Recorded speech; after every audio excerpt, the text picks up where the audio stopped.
Frère Russell, non, ça, non. Oui, je veux dire, vous avez dit qu'il était un peu plus grand. Alors j'ai dit, de ce côté-ci, mais pas tout à fait de ce côté-ci. Eh bien, nous sommes vraiment heureux d'être de nouveau ici ce soir, avec Frère Rudel et son Église. Ils ont des ventilateurs, et si vous avez l'électricité, alors mettez-vous vraiment à l'aise. Je suis resté assis dans la voiture, et j'ai attendu jusqu'au moment d'entrer, parce que je savais qu'il ferait chaud. On dirait que dans l'Indiana, on a l'hiver, puis l'été, et après on retourne directement à l'hiver.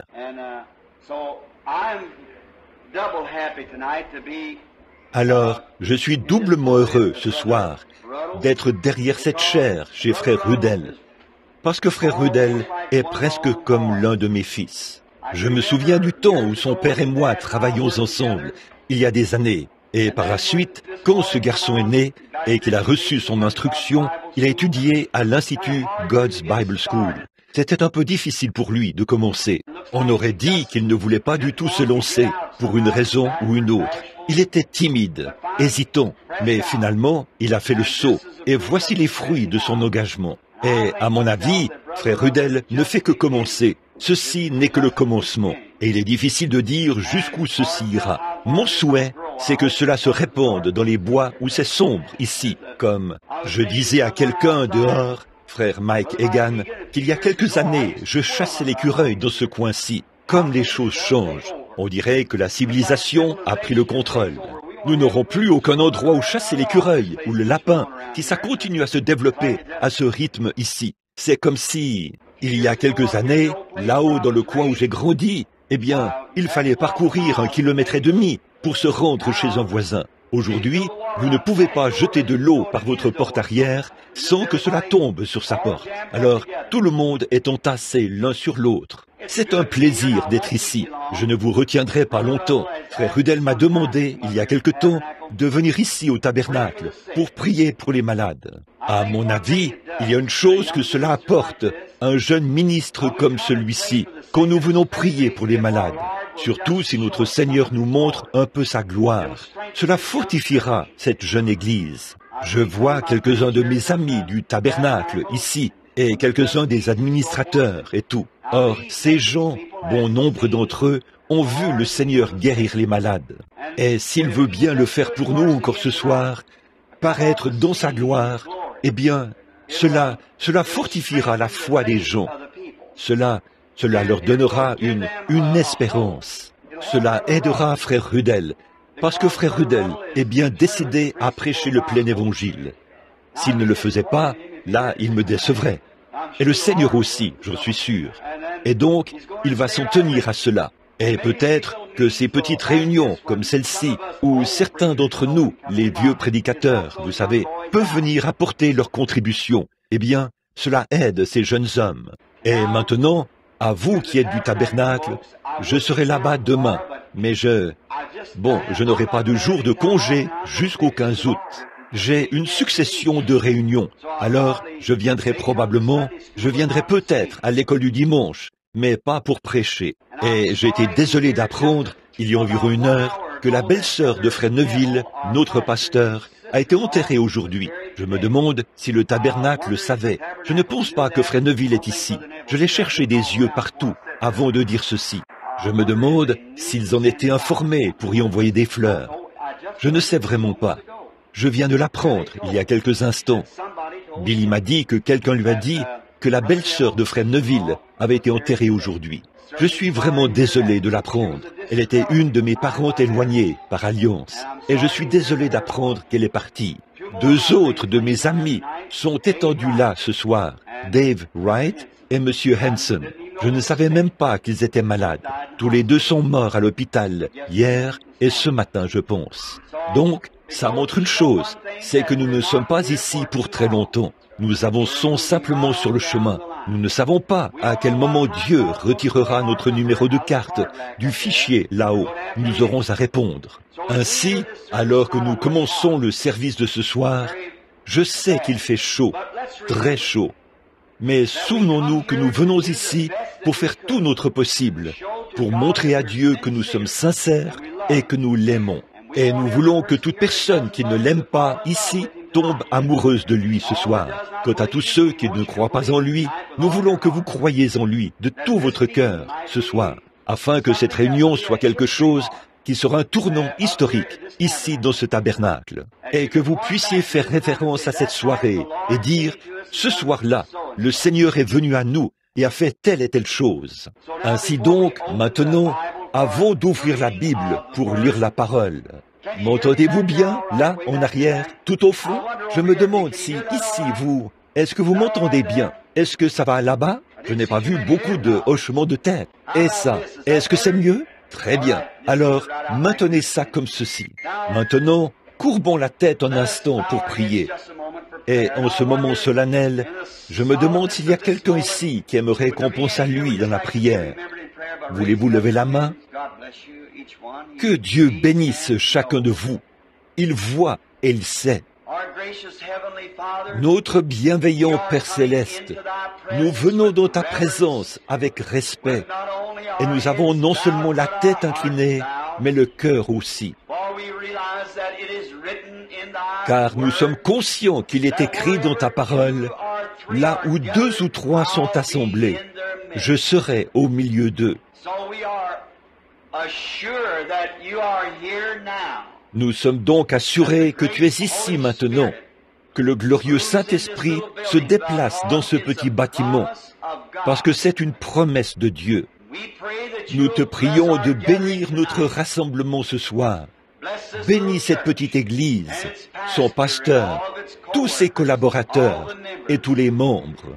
Puisse-t-elle croître encore et encore, jusqu'à devenir un grand phare pour le royaume de Dieu, au point que les gens viendront de loin et de près pour visiter, pour voir les œuvres du Seigneur. Puisse-t-elle être comme le temple d'autrefois, où des gens du monde entier venaient écouter la sagesse de Salomon, et où beaucoup de grandes choses se produisaient. Et partout où nous nous assemblons en son nom, c'est là le lieu de rencontre, le temple du Seigneur. Et nous te prions d'honorer tes serviteurs ce soir, de même que les prières que nous t'adressons et les cantiques que nous chantons. Et bénis la parole, Seigneur. Alors qu'elle sera proclamée, puisse-t-elle vraiment tomber dans une terre fertile. Seigneur, nous te prions de déraciner maintenant même toute ronce, toute racine d'amertume et toute incrédulité du cœur des gens, afin que la parole puisse tomber sur une bonne terre fertile, riche et fertilisée, et que cela produise de grands résultats pour ces gens. Bénis tous ceux qui ont levé la main. Tu les as vus et tu connais leurs besoins. Accorde-nous cela, Père, car c'est au nom de ton Saint-Fils, le Seigneur Jésus, que nous le demandons. Amen. Maintenant, ce soir, vous qui avez vos Bibles, j'aimerais que vous preniez avec moi Jean chapitre 6. Et commençons vers le verset 66 et lisons quelques lettres. Jean 6, 66. Dès ce moment, plusieurs de ses disciples se retirèrent, et ils n'allaient plus avec lui. Jésus donc dit aux 12, « Et vous, ne voulez-vous pas aussi vous en aller ?»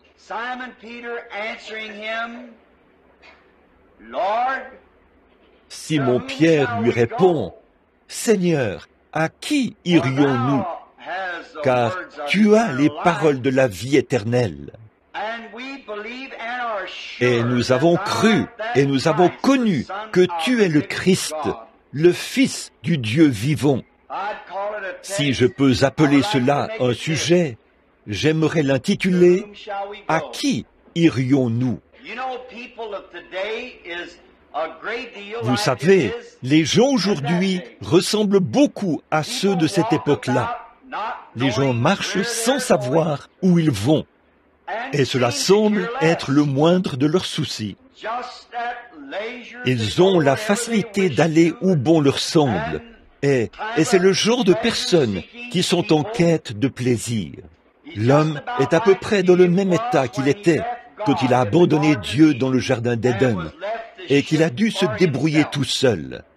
Il laisse simplement Dieu de côté, va où bon lui semble, et il est avide de plaisir, en quelque sorte.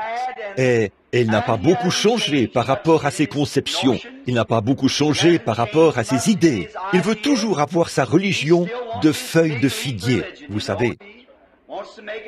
Il veut la concevoir tout seul, se couvrir lui-même et marcher comme, plus ou moins, je dirais, plus ou moins comme quelqu'un de satisfait, un autosatisfait, si ce mot a du sens. Il essaie de se convaincre qu'il est satisfait, alors qu'au fond de son âme, il sait qu'il est dans l'erreur.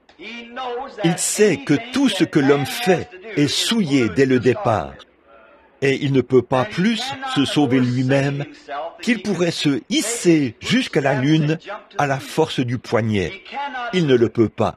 Essayer de le faire, c'est faire comme le léopard, qui essaie de faire disparaître ses taches à force de les lécher. Tout ce que cela produit, c'est que ses péchés paraissent avec plus d'éclat. Mais lui, jusque-là, il refuse d'écouter. Il erre ça et là. Mais Pierre, à cette époque-là, pouvait répondre comme beaucoup d'entre nous ce soir. Il avait trouvé quelque chose de différent. Il avait rencontré Jésus. Et il savait qu'il y avait quelque chose de plus que de simplement errer.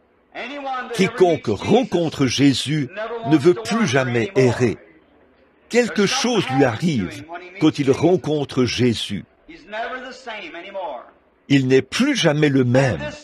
Et ce Pierre avait rencontré Jésus. Et il avait trouvé en Jésus quelque chose de différent par rapport à tous les autres. Jamais il n'y avait eu un homme comme Jésus.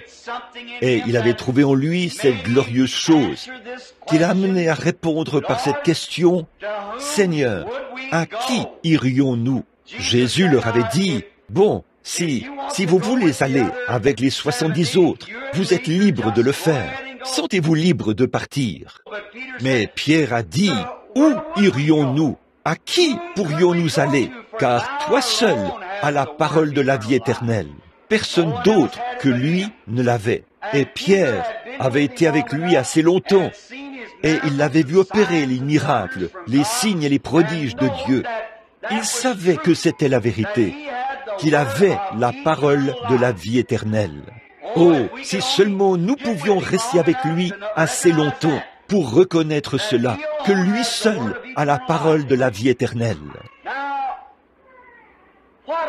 Eh bien, qu'est-ce que Jésus avait de si différent de tous les autres? Pourquoi était-il différent du rabbin? Le rabbin était un sacrificateur, il était un docteur, un érudit. Probablement qu'il était de loin supérieur à Jésus dans le domaine de l'instruction de ce monde.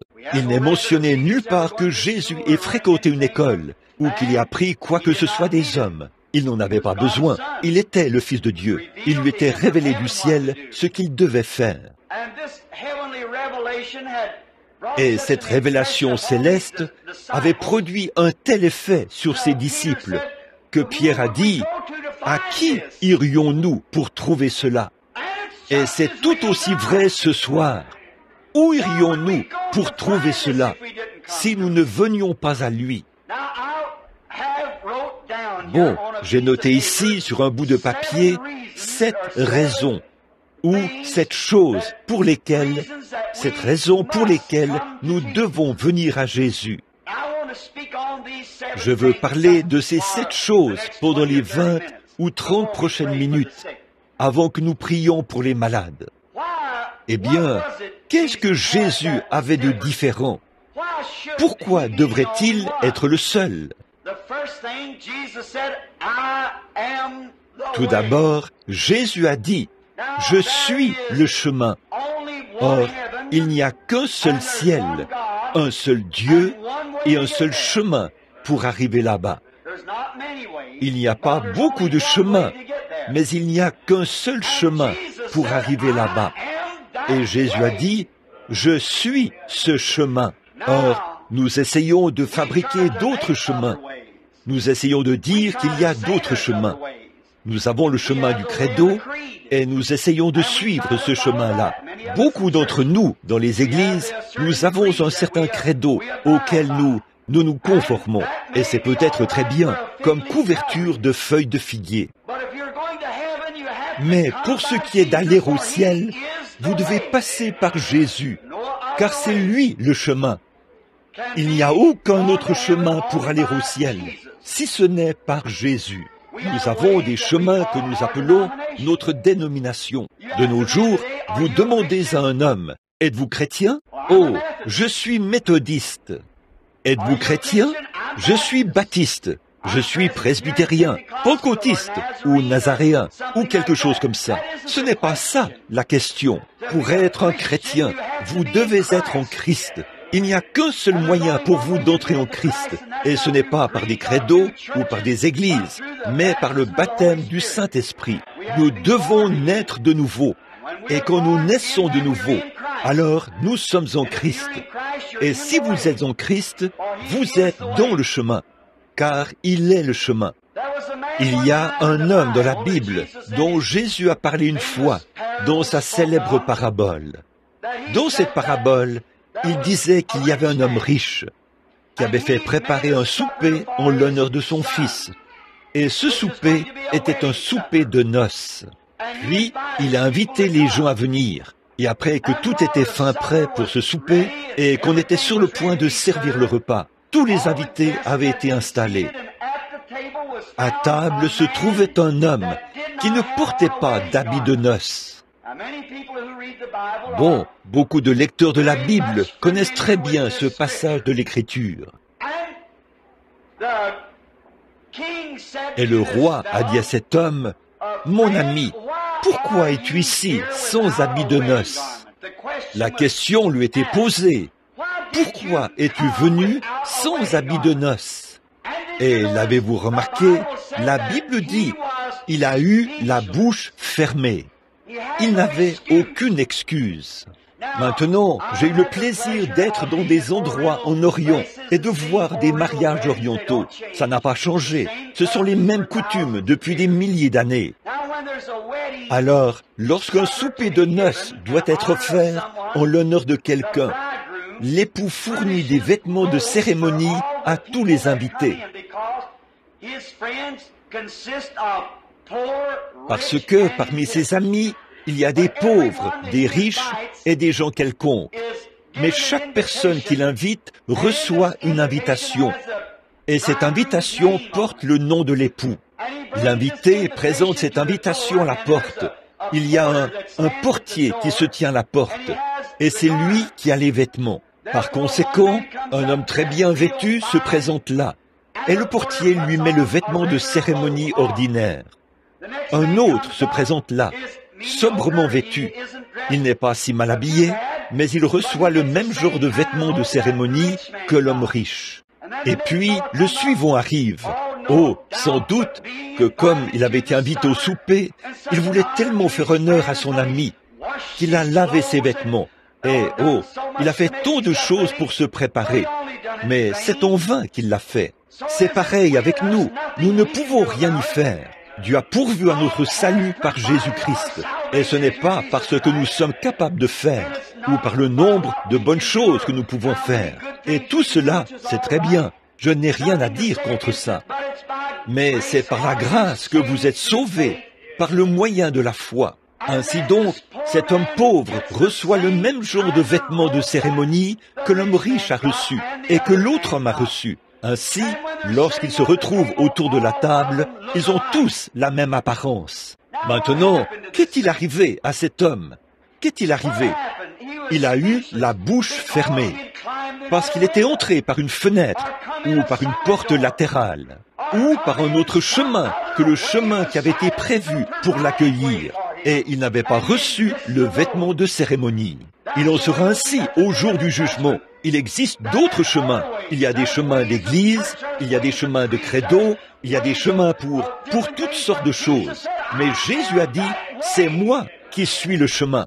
Dans Jean 10, il a dit, je suis la porte de la bergerie. Et aujourd'hui, les gens tout comme il en était à l'époque, ils refusent tout simplement de suivre ce chemin-là. Ils veulent suivre leur propre chemin. Ils se disent que c'est tout aussi bon. Il y a quelque temps ici, je crois que c'était à Louisville, il y avait un jeune homme.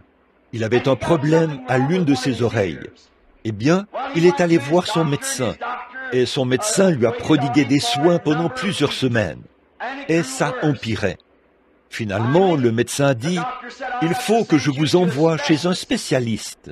Et quand le spécialiste a établi son diagnostic, il a utilisé un terme médical très compliqué. En fait, je ne crois pas que si je le connaissais, si je pouvais le prononcer, il faudrait d'abord que je mette cela par écrit et que je m'exerce à épeler cela pendant 1 heure. Et puis, vous ne sauriez pas ce que j'aurais dit, que je l'aurais épelé ou prononcé, parce que, pour commencer, je ne saurais pas ce que c'est. Mais c'était un problème au niveau de son oreille, qui aurait pu lui coûter la vie. Et il a dit, le cas est très avancé, et je ne connais personne d'autre qui puisse établir un diagnostic plus complet de ce cas, pour confirmer ou infirmer mon diagnostic, en dehors d'un certain homme qui habite à Saint-Louis, un médecin. Le jeune homme s'est rapidement rendu à Saint-Louis. Ce médecin avait pris sa retraite et s'était installé à la Nouvelle-Orléans. Il était du Sud, alors il était retourné à la Nouvelle-Orléans. Le jeune homme a rapidement pris l'avion et il s'est rendu à la Nouvelle-Orléans au plus vite. Le vieux médecin l'a examiné et a dit « Ils ont établi le bon diagnostic, fiston, et c'est un stade très avancé. » Et le jeune homme a dit « Docteur, voulez-vous faire l'opération ?» Il a dit « Non, fiston, je ne peux pas le faire. Ma main n'est pas assez stable. » Il a dit « Eh bien, il y a à ma connaissance un seul homme dans le monde entier qui puisse faire cette opération. » Et il a ajouté, cet homme est en ce moment même à New York, en partance pour 6 mois de vacances en Europe. Et je ne sais même pas si vous pourrez le rattraper. Et même si vous le rattrapiez, je ne sais même pas s'il ferait l'opération. C'est à ma connaissance le seul spécialiste de cette maladie rare qui puisse faire cette opération. Et vous ne pouvez pas attendre. Vous serez mort d'ici 6 mois. Il a dit, prenez le téléphone. Appelez-le, faites quelque chose. Je ne veux pas mourir. Contactez-le d'une manière ou d'une autre. Finalement, ils ont pu joindre le médecin et il a consenti à faire l'opération. Eh bien, quand ce jeune homme est allé consulter le vieux médecin et qu'il lui a dit quel était son problème et qu'il n'y avait qu'un seul homme qui pouvait faire l'opération, il n'a pas regardé le vieux médecin comme certaines personnes regardent un ministre lorsqu'il leur dit que Jésus est le seul chemin qui mène au salut. Il n'a pas regardé le médecin et dit « Très beau discours, docteur. J'ai vraiment aimé votre exposé. Je reviendrai vous écouter à une autre occasion. » Eh bien, c'est comme ça que les gens considèrent le christianisme. Mais si seulement vous vous rendiez compte que de rejeter ce chemin, c'est la mort. C'est pour ça que Pierre a dit « À qui irions-nous?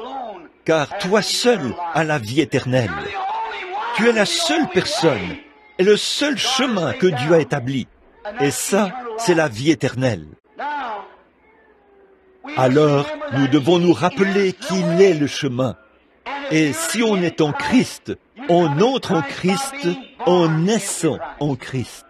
Bon, ça ne sert à rien de parler du chemin aux gens et de leur expliquer ce qu'est le chemin, à moins de leur dire comment y entrer. Donc, on est en Christ. On devient une partie de lui. On devient une nouvelle créature ou une nouvelle création quand on est dans le royaume de Dieu. On devient une partie de Christ. Quand je suis né dans la famille Branham, je suis devenu un Branham par la naissance. C'est de cette manière qu'on devient une partie de Christ.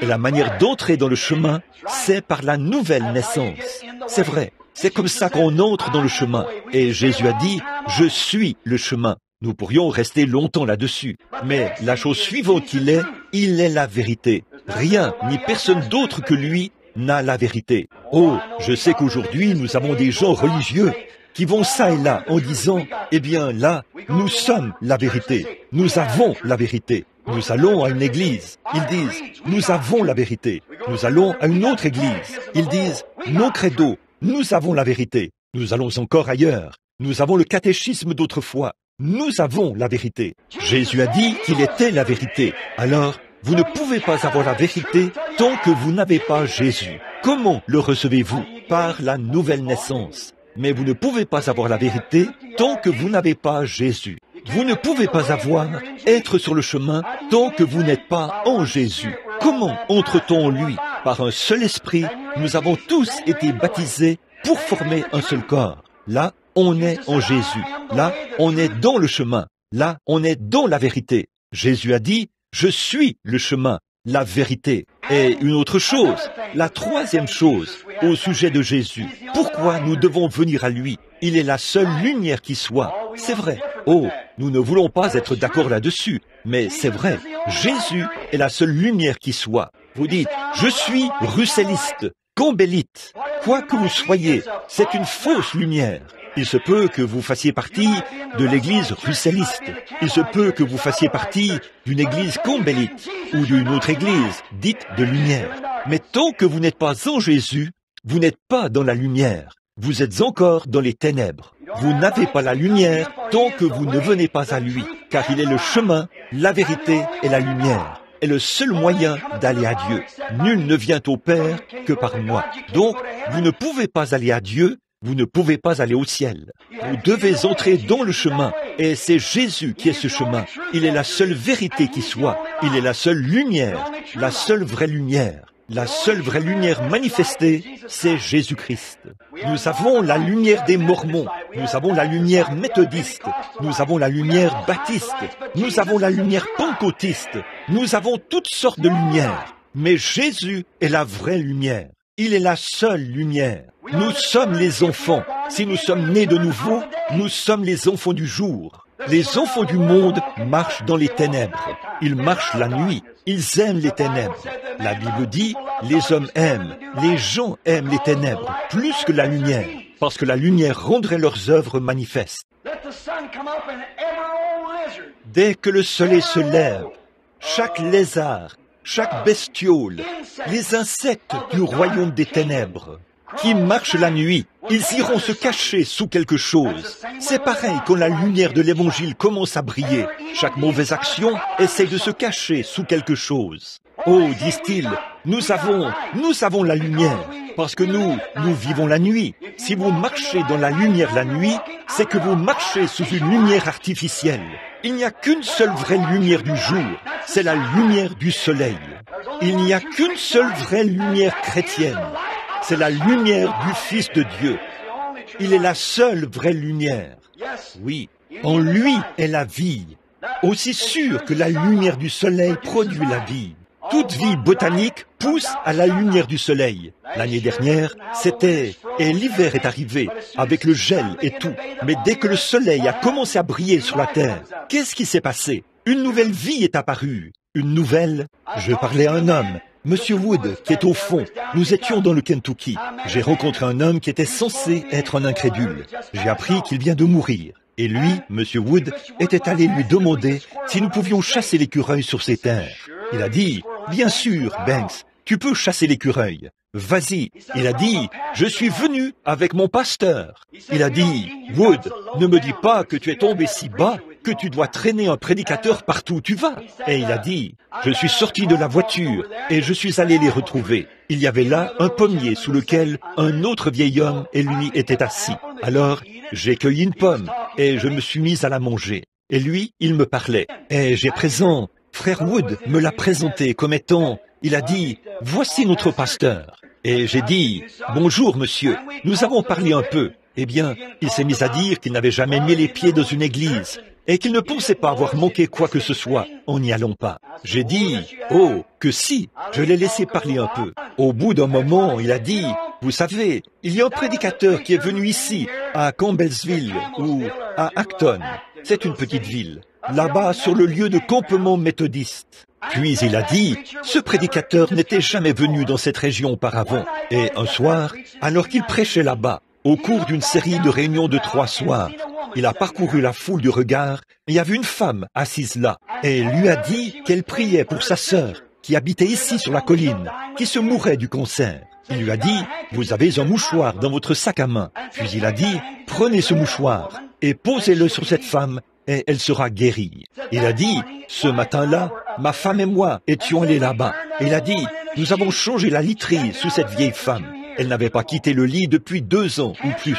Elle souffrait d'un cancer de l'estomac. Elle n'arrivait même pas à retenir l'eau dans son estomac. Et il a dit, une fois que cette sœur a quitté la réunion ce soir-là, elle est venue et a posé le mouchoir sur cette femme. Et il a dit, le lendemain matin, elle faisait cuire des œufs et du bacon. Elle préparait le petit déjeuner et mangeait. Et il a dit, elle demeure là-haut, sur la colline. Ça fait déjà 3 ou 4 ans. Et, a-t-il dit, elle est toujours en bonne santé. Il a dit, alors, s'il revient un jour dans cette région, je vais aller l'écouter. Il a dit, parce qu'il a produit quelque chose qui donne l'impression que ça va un peu plus loin qu'un tas de mots à lire. Il a présenté quelque chose qui était vivant et qui avait la vie. Comment a-t-il su qu'elle habitait là-haut, sur la colline? J'ai regardé Frère Wood et j'ai secoué la tête. Et j'étais là, plein de boue, de sang d'écureuil et tout, après avoir chassé. Il n'avait pas la moindre idée que c'était moi qui prêchais là-bas. Alors il s'est tenu là un petit moment, ou s'est assis là, plutôt. Et j'ai dit, monsieur, voulez-vous dire que si vous pouviez voir quelque chose qui semble être Dieu, que Dieu faisait quelque chose de surnaturel? Oh oui, a-t-il dit, ça me ferait croire. J'ai dit, oui monsieur. J'ai dit, quel âge a ce pommier? Il a dit, une 30aine d'années. Je l'ai planté là, en telle et telle année. J'ai dit, il produit des pommes chaque année? Oui. J'ai dit, là nous sommes seulement vers la mi-août. Nous n'avons pas eu le moindre gel ou la moindre vague de froid. J'ai dit, nous n'avons eu rien d'autre comme tant qu'un été chaud. Alors, dites-moi, comment se fait-il que les feuilles tombent de cet arbre? Il a dit, la sève est retournée dans le sol. J'ai dit, si elle n'y retournait pas, alors cet arbre mourrait en hiver. C'est vrai, si la sève restait dans l'arbre, ça le tuerait. Elle doit descendre dans les racines pour s'y cacher. J'ai dit, alors, dites-moi ce qui fait descendre cette sève, alors qu'on est au beau milieu de l'été. Quelle intelligence l'a fait descendre dans les racines pour y passer l'hiver et remonter au printemps prochain pour vous donner une autre récolte de pommes. Et je vous dirais que c'est le même esprit qui m'a dit de dire à cette femme d'aller poser ce mouchoir sur elle. C'est le même Dieu. Il a dit, vous n'êtes pas ce prédicateur? J'ai dit, oui monsieur, c'est bien moi. J'ai dit, vous voyez, vous cherchez quelque chose dans une réunion, mais Dieu est juste là, partout, autour de vous. Vous ne pouvez pas manquer de voir cela. Observez la nature. Bon, certaines personnes pourraient refuser de marcher à la lumière du soleil. Qu'en serait-il s'il y avait une telle personne qui dirait « Oh, le soleil ne brille pas, non monsieur, je ne crois pas cela ». Puis il descend rapidement dans son sous-sol et dit « Je ne sors que lorsqu'il fait nuit. Lorsque je sors, et il refuse l'aide du soleil. Eh bien, s'il le fait, c'est à cause de sa propre stupidité. C'est tout. Le soleil brille. Quelqu'un se présente à la fenêtre et crie « Sors, Jean, le soleil brille !» Je refuse de croire à de telles absurdités. Ça, c'est du fanatisme. Eh bien, il ne profitera certainement pas de la chaleur du soleil. Il ne profitera certainement pas des rayons vivifiants que produit le soleil. Il ne profitera certainement pas de sa beauté et de la vie qu'il produit. C'est pareil pour un homme ou une femme qui essaye d'aller au ciel par le moyen d'un credo, qui essaye d'aller au ciel par le moyen d'une église. Sans Jésus, c'est impossible. Il est le chemin, la vérité et la lumière. Aussi sûr que le SOLEIL manifeste toute vie végétale, le FILS manifeste la lumière éternelle. Lui seul a la lumière éternelle. Voilà pourquoi nous devrions venir à lui. Au moyen d'une église, nous manquerons le but. Au moyen d'un credo, nous manquerons le but. Pour trouver la lumière éternelle, c'est uniquement à lui que nous devons aller. Lui seul. Pierre a dit, c'est toi seul qui as cela. C'est pour ça que nous sommes ici. Nous venons à toi pour recevoir cela. Maintenant, regardez bien, quand ce soleil commence à briller, eh bien, il n'y a pas une seule semence dans le sol qui ne vivra pas. Elle ne peut pas s'en empêcher. Construisez un trottoir le long de votre route ou le long de votre sentier. Recouvrez-le de béton. Faites-le d'une largeur d'1,20 mètre. Que le soleil se mette à briller et que l'herbe pousse. Où verrez-vous le plus d'herbe? Là, au bord du trottoir. Qu'est-ce qu'il y a? Ce sont ses racines. On ne peut pas cacher une vie du soleil. une fois que le soleil se met à briller, ces petites racines se frayent un passage, même sur une centaine de mètres, s'il le faut, et elles remontent à la surface. C'est l'herbe qui était sous le trottoir. C'est celle qui était là, en dessous. La lumière brille, et quand la lumière brille, la vie commence à exister. Et quand le Fils de Dieu brille dans un cœur, la vie éternelle commence à exister. Je suis le chemin, la vérité et la lumière. Voilà 3 raisons pour lesquelles nous devrions venir. La 4e, c'est que Jésus est le seul fondement sûr et certain sur lequel on peut bâtir quoi que ce soit. C'est vrai, c'est le seul fondement sur lequel on peut bâtir. Tout autre fondement, c'est du sable mouvant. Christ est le roc où je me tiens. Tout le reste est sable mouvant. Beaucoup de gens bâtissent sur des richesses. Ils essaient de travailler pour voir combien d'argent ils peuvent gagner. Ils disent, si je ne peux pas le dépenser, mes enfants après moi pourront le faire. Qu'est-ce que cela produit? Cela nous ramène à l'esclavage. Vous devenez esclave de votre argent.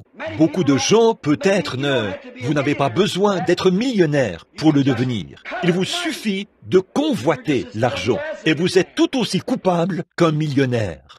Voyez, il y aura autant de pauvres que de millionnaires en enfer. En effet, il s'agit de votre attitude à l'égard de cela, de ce que Dieu vous a donné. Eh bien, si vous bâtissez sur la richesse, cela s'écroulera. Aussi, il y a une grande chose sur laquelle l'Amérique essaie de bâtir.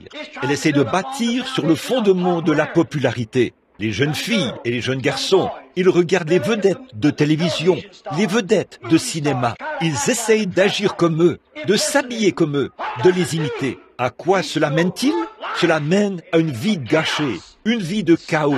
C'est du chaume et du foin, ce qui sera brûlé au jugement. Jésus est le seul fondement sûr. C'est pour ça que nous devrions venir à lui.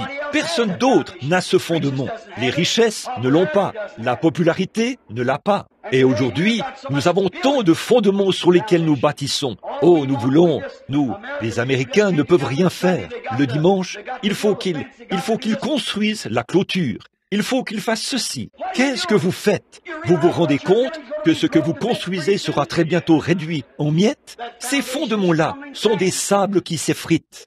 Beaucoup d'entre nous bâtissent sur l'instruction. Nous n'arrivons même pas à convaincre les enseignants d'aller enseigner à l'école. Nous parlons de... Bon, il n'y a pas de mal à ça. L'école, c'est bien, elle a sa place. Mais elle ne remplacera jamais Christ. Non, monsieur. Maintenant, on n'arrive même pas à avoir des enseignants. Nos adolescents sont si intraitables que les gens n'essayent même pas de les éduquer. Le petit Oswald et tous les autres, ils chassent les enseignants du bâtiment. Ils organisent des manifestations. Ils se mettent en grève. Ils ferment l'école. Je ne les blâme pas. Moi non plus, je ne voudrais pas être un enseignant si je le pouvais. Mais nous parlons d'instruction. Bon, l'instruction, il n'y a pas de mal à ça. Nous ne voulons pas d'un tas d'analphabètes, mais nous voulons que l'instruction soit à sa place. Mais le problème, c'est qu'aujourd'hui, nous avons essayé d'instruire ceux qui se tiennent derrière notre chair. Et quand nous l'avons fait, nous avons ôté le chemin. Et c'est Christ qui est ce fondement et ce chemin. Quand nous avons placé l'instruction, c'est très bien. Mais écoutez, bien des fois, l'instruction mène au démon de l'instruction. Et ce démon de l'instruction vous fait devenir un « je sais tout ». Et à ce moment-là, vous devenez un incrédule et vous reniez Christ. Donc, vous ne pouvez pas bâtir sur le fondement de l'instruction. Nous ne pouvons pas non plus bâtir cela sur des pouvoirs politiques. Vous dites, eh bien, oh, ça m'intéresse vraiment. Je suis démocrate, je suis républicain, Les 2 partis sont pourris. Il n'y a qu'un seul fondement, bâtissé sur Christ. Cette nation n'a pas besoin de bâtir sur un autre fondement que Jésus-Christ. C'est vrai, aucun autre fondement n'a été posé. Aucun autre fondement vous permet d'aller au ciel. Aucun autre fondement n'est sûr, si ce n'est le fondement de Jésus-Christ. Il y a quelque temps, à New York, j'étais en voiture avec un de mes amis, un ministre, et j'ai dit, « Oh, quel grand bâtiment !» Oh, j'ai dit, « Regarde ça, il a probablement 50 ou 60 étages. » Oh, c'est un bâtiment gigantesque, comme c'est beau. J'ai dit, « Eh bien, il n'y a personne là-dedans. » Il a dit, « Non, et il n'y en aura pas. » J'ai dit, « Quel est le problème? Il m'a donné l'estimation approximative de ce que ce bâtiment a coûté, des millions, pour construire ce bâtiment. Eh bien, et je dis, pourquoi personne n'y a-t-il emménagé? Il a dit, au moment où le bâtiment était presque terminé, et que tout l'extérieur était impeccable, et tout, a-t-il dit, on a découvert que la fondation n'avait pas été bien faite. Elle reposait sur une sorte de roche tendre, et non sur de la vraie roche. Alors ce bâtiment a été condamné. Il n'a donc servi qu'à une seule chose, pour que l'entrepreneur monte au sommet du bâtiment et se jette dans le vide pour se suicider. Peu importe combien l'extérieur peut avoir l'air beau, il n'y a aucun autre fondement qui soit sûr, en dehors du fondement de Jésus-Christ. Il est le vrai fondement sur lequel bâtir. À Mexico, une belle ville, j'y étais il y a quelques années. C'est là que le petit bébé est mort. Il y a quelque temps, j'ai pris un homme en ville. Il était ivre au possible et je l'ai ramené. Et il a dit, je vous ai vu une fois, alors que vous étiez debout quelque part, révérend, docteur ou quelque chose comme ça. Il est catholique, m'a-t-il dit. Et il a dit, vous avez ramené à la vie une petite fille morte. Moi, a-t-il dit, je vous ai toujours respecté. J'ai dit, connaissez-vous Jésus? Il a dit, je suis catholique. J'ai dit, je ne vous ai pas demandé l'église dont vous faites partie. J'ai dit, connaissez-vous Jésus? Et je lui ai raconté l'histoire de cette petite femme catholique qui s'était tenue là depuis 9 heures du matin avec un bébé mort dans ses bras. Jusqu'à 22h30 ce soir-là, il pleuvait à verse et le Seigneur a ramené ce petit bébé à la vie. Je n'avais pas permis que cela soit publié tant que le médecin ne l'avait pas confirmé. Il a dit, le bébé est mort. Il l'avait déclaré mort à 9h ce matin-là. Et il était 22h30 ce soir-là. Et pour autant que je sache, ce petit bébé vit encore aujourd'hui. Bon, dans cette ville, c'est une belle ville. Mais tous les bâtiments commencent à pencher vers l'arrière. Parce qu'ils voulaient tellement avoir un architecte des temps modernes pour qu'il produise de beaux bâtiments raffinés. Et je doute qu'il y ait un endroit au monde qui soit plus beau que là-bas. Mais ils n'ont pas creusé assez profondément pour atteindre le roc. Voilà ce qui ne va pas dans nos églises aujourd'hui, mon ami. Voilà ce qui ne va pas chez les baptistes, les méthodistes, les presbytériens, les pentecôtistes, les nazaréens. Nous devons creuser en tant qu'individus et ne pas compter sur nos églises. Nous devons creuser nous-mêmes jusqu'à ce que nous atteignions ce roc dont Jésus a parlé. Sur ce roc, je bâtirai mon église et les portes du séjour des morts ne prévaudront point contre elle. Assurément, il est le seul vrai fondement. Puis, une autre chose, cinquièmement, je devrais dire ceci, il est le seul vrai bonheur et la seule vraie paix qui soit sûre. C'est pour ça que nous venons à lui. Oh, je sais que vous pouvez rire comme un fou, ou que vous pouvez aller là et rire jusqu'à l'hystérie, lorsqu'une vedette de cinéma lance une plaisanterie, ou quelque chose, ou quelqu'un. Il se peut que vous preniez un verre de trop, et que vous vous mettiez à rire comme un imbécile, mais cela ne vous procure pas la paix. Il n'y a pas de paix, ni de bonheur, qui soit semblable au fait de venir à Jésus-Christ. J'ai vu des gens faire semblant. J'ai vu des jeunes femmes essayer de se faire admirer dans leur nouvelle tenue et prétendre être heureuses. Elles ne le sont pas. Elles ne font que préparer un feu peint. On ne peut pas se réchauffer à la peinture d'un feu. Vous avez vu des jeunes hommes essayer de faire croire que leurs muscles étaient tellement gros que l'on pouvait y enfoncer un clou sans lui faire mal, et que même la lame d'un couteau se tordrait là-dessus. Donnez-lui seulement quelques années, et le voilà tout vieux et ridé. Il n'existe pas de bonheur éternel en dehors de Christ. Regardez bien, vous qui êtes ici ce soir, en parfaite santé, votre famille est en parfaite santé, ceux autour de vous. Qu'en est-il de votre maman qui n'est pas ici? Qu'est-ce qui vous dit que votre papa n'est pas en train de mourir en ce moment? Qu'est-ce qui vous dit que l'un de vos enfants ne s'est pas fait tuer loin d'ici il y a quelques minutes? Qu'est-ce qui vous dit que quelque chose d'autre ne s'est pas produit? Qu'est-ce qui vous dit que vous sortirez de ce bâtiment ce soir? Vous pourriez avoir une crise cardiaque et vous effondrer. Vous n'en savez rien. Donc, il n'y a pas de bonheur éternel en dehors de Christ. C'est pour cette raison que nous devons venir à lui. Vous pouvez boire du whisky, vous pouvez avoir du plaisir, vous pourriez obtenir les choses du monde, mais elles ne procurent pas un vrai bonheur. Rien ne peut donner la paix comme lui. Il donne la paix. Oh, dites-vous, j'ai la paix. Si jamais vous avez trouvé la vraie paix, c'est que vous avez Jésus. Si vous n'avez pas Jésus, vous ne savez même pas ce que la paix signifie, jusqu'à ce que vous veniez à lui. J'ai vu des gens, des rois, des potentats, de grands hommes, des athlètes, des vedettes de cinéma et tout le reste. Ils ne sont pas en paix. Regardez-les, observez leurs yeux pendant quelques instants. Ce sont des névrosés. Voyez? Aucun homme, aucune femme, aucun enfant, personne ne peut avoir la paix en dehors de Jésus-Christ. Je vous donne ma paix. Je ne vous la donne pas comme le monde. Voyez? Non pas comme le monde vous la donne, mais il a une paix éternelle, une paix reposante. Que vous viviez, que vous mouriez, que, peu importe s'il pleut ou si le soleil brille, vous avez la paix de toute façon. J'aime le vieux cantique que chante frère Chakarian, que ce grand colosse chante. J'ai la paix comme le fleuve. J'ai la paix comme le fleuve. Oh, c'est vrai. Quand vous avez la paix, c'est que vous avez Christ. Christ est votre paix. C'est pour cela que nous devons venir à Christ pour trouver la paix. Maintenant, il y a encore une chose que je veux dire.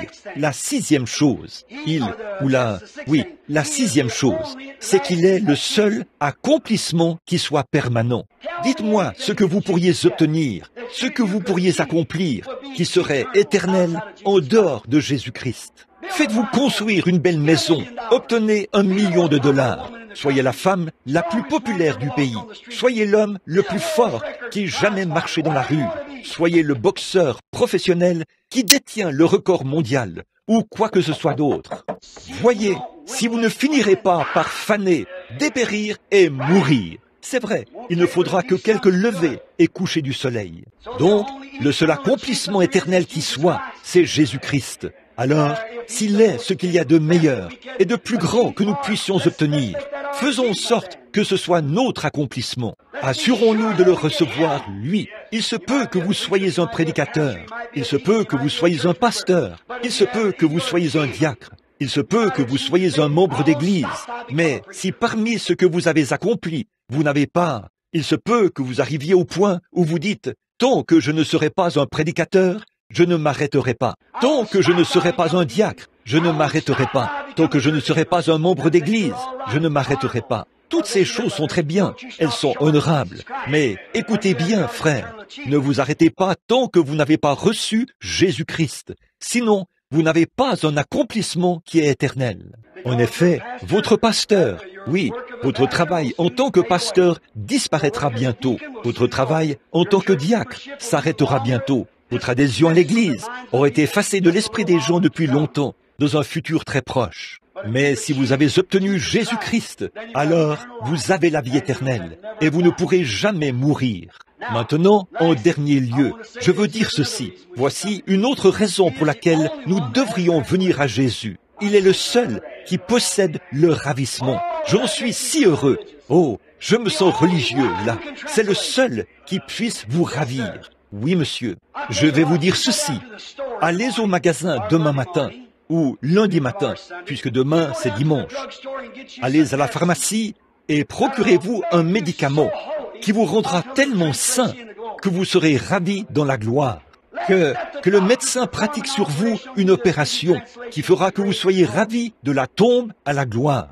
Soyez donc tellement intelligent et instruit au point de savoir comment construire, disons, une autre tour de Babel. Ça se terminera de la même manière. Voyez ce qu'il en est. Essayez de procéder autrement et voyez ce qu'il en est. Ce ne sont que ceux qui sont en Christ que Dieu amènera avec lui. Le seul ravissement qui puisse se faire de la terre à la gloire, c'est par Jésus-Christ. Il est le seul ravissement, le seul chemin pour être ravi. Vous ne pouvez pas l'acheter. Vous ne le pouvez pas. Vous ne pouvez pas travailler pour l'obtenir. Vous devez le recevoir. C'est un don qui vous est fait. Le ravissement que Dieu envoie pour vous faire monter. Allez donc acheter un médicament qui vous changera du vieil homme ou de la vieille femme que vous êtes en un jeune homme ou une jeune femme. Voyez si vous pouvez en acheter. Vous ne le pourrez jamais. Ça n'existera jamais dans le domaine médical. Ça n'existera jamais dans aucun autre domaine en dehors de Jésus-Christ. Mais il a dit ceci, celui qui mange ma chair et boit mon sang a la vie éternelle, et je le ressusciterai au dernier jour. Je le ravirai, le ferai monter dans la gloire. Si ce corps terrestre est détruit, si cette tente où nous habitons sur la terre est détruite, nous en avons une autre qui nous attend, le ravissement, un changement de demeure, quitter un endroit pour aller à un autre. Il est le seul qui est la vie éternelle. Il est le seul qui est le bonheur. Puis-je aussi dire ceci? Il est le seul. En lui, c'est le seul endroit où vous pouvez aller et où vous pouvez le voir. Le seul endroit où vous ne pourrez jamais le comprendre, c'est quand vous entrez en lui. Vous devez entrer en lui pour comprendre cela. Sinon, vous allez seulement vous poser des questions et vous démener en vain. Vous ferez des suppositions et ce sera une énigme pour vous. Vous ne le comprendrez jamais. C'est pour ça qu'à cette époque-là, les Juifs disaient, eh bien, ce gars-là est Belzébul, ce gars-là est ceci, cela et autre chose. Ils ne sont jamais venus à lui. Ils ne l'ont jamais accepté comme étant le chemin. Ils ne l'ont jamais accepté comme étant la vérité, comme étant la lumière, comme étant le fondement, comme étant le premier, comme étant le dernier, comme étant l'alpha, l'oméga et toutes ces autres choses qu'il est. Il est le tout en tout. C'est la raison pour laquelle ils ne pouvaient pas le comprendre quand ils le voyaient.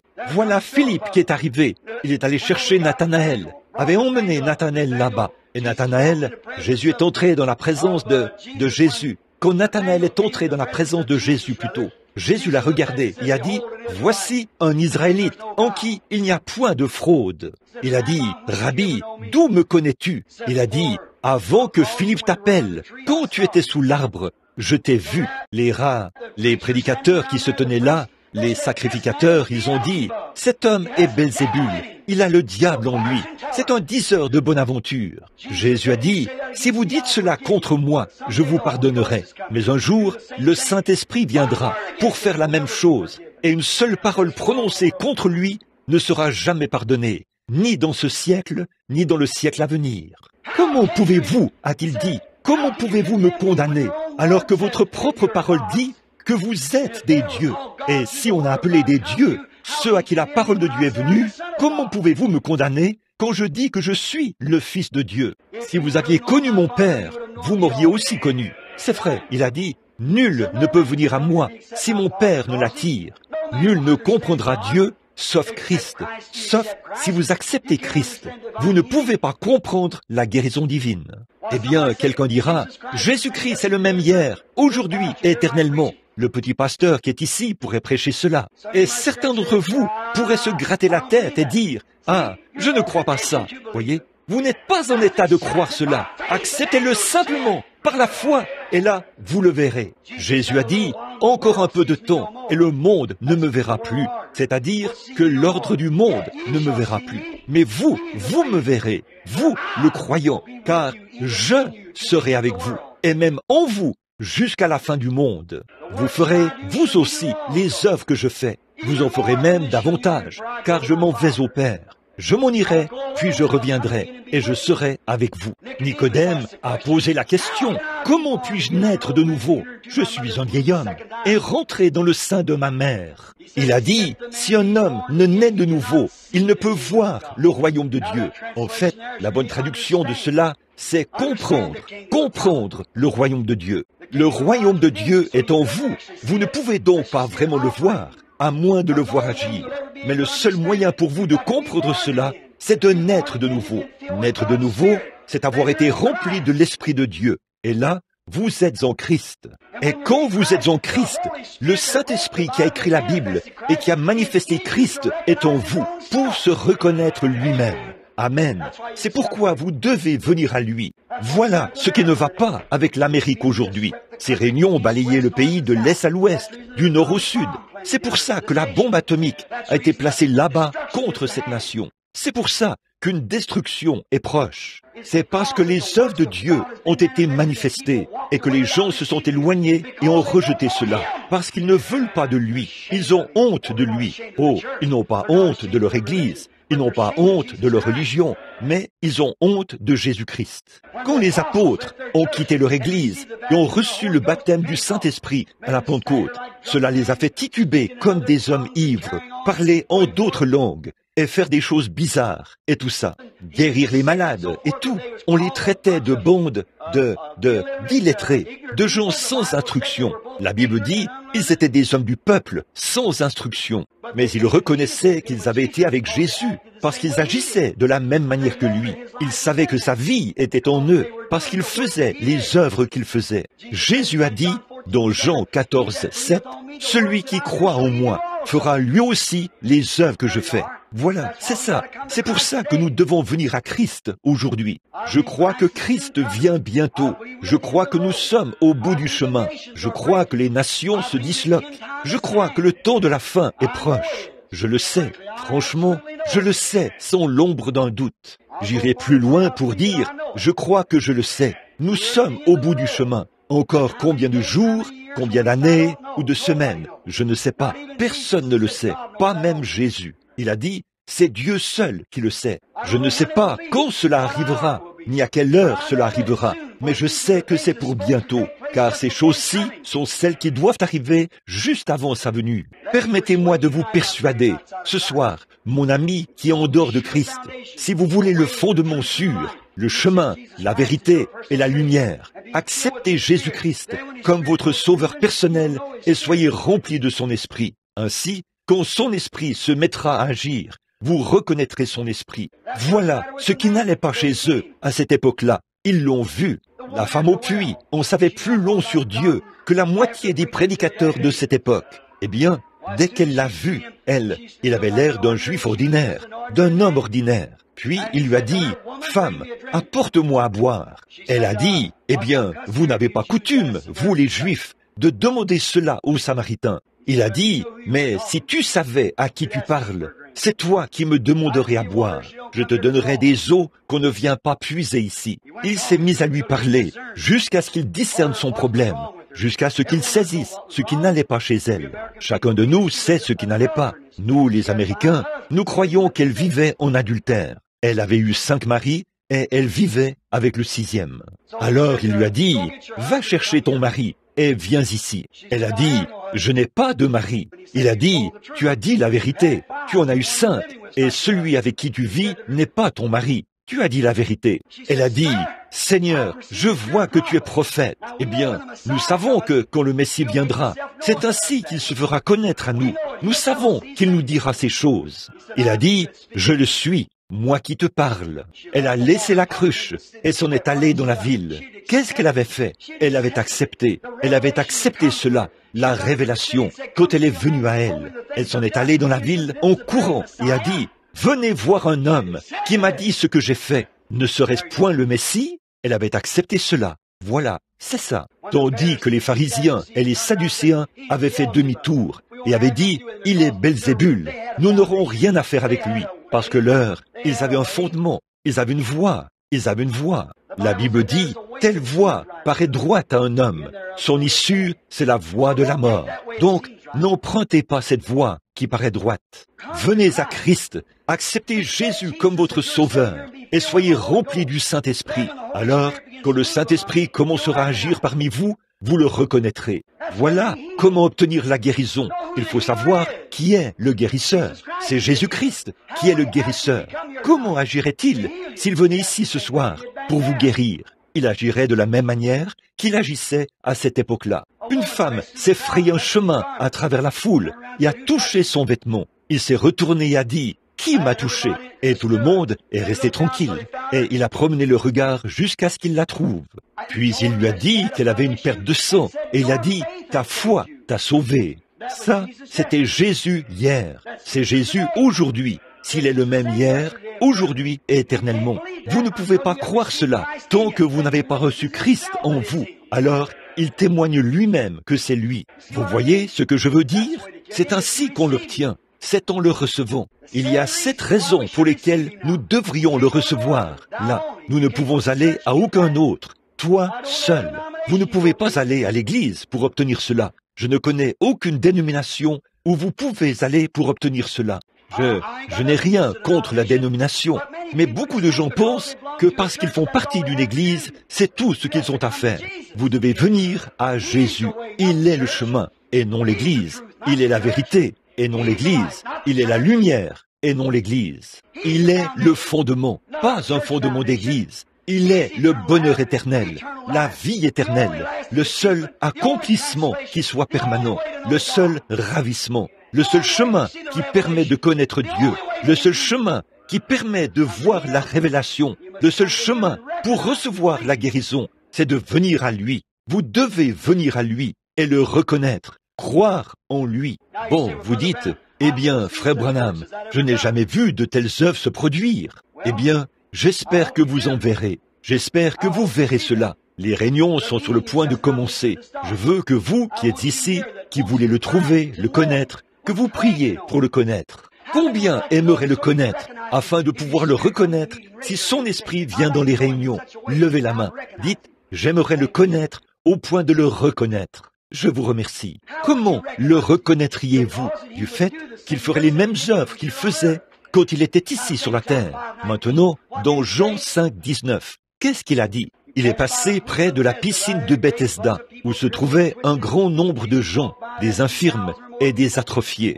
Jésus est passé près de ces 2000 personnes, ou plus. Il est passé près d'eux. Il a vu un homme étendu sur une paillasse. Car il savait, vous voyez, il l'avait déjà vu. Ça faisait des années qu'il se trouvait là. Et il a dit, il n'était pas infirme, il pouvait marcher. Il a dit, veux-tu être guéri? Il a dit, je n'ai personne pour m'amener dans l'eau. Pendant que j'y vais, quelqu'un qui peut marcher plus vite me devance et y entre le premier. Il a dit, pendant que j'y vais, un autre descend avant moi. Il lui a dit, prends ton lit et rentre chez toi. L'homme a pris son lit et est parti en marchant. Il est parti et a laissé tous les autres là-bas.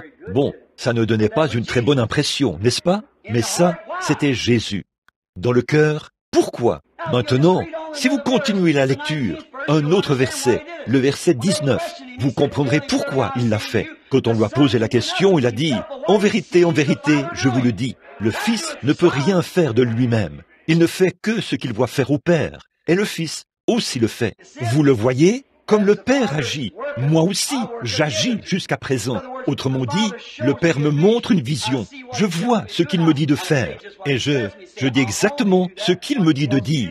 Je fais uniquement ce qu'il me dit de faire. Eh bien ça, c'est le fondement. Ça, c'est la vérité. Ça, c'est le chemin. Ça, c'est la lumière. Alléluia. Ça, c'est Jésus. Vous dites, je ne l'ai jamais vu.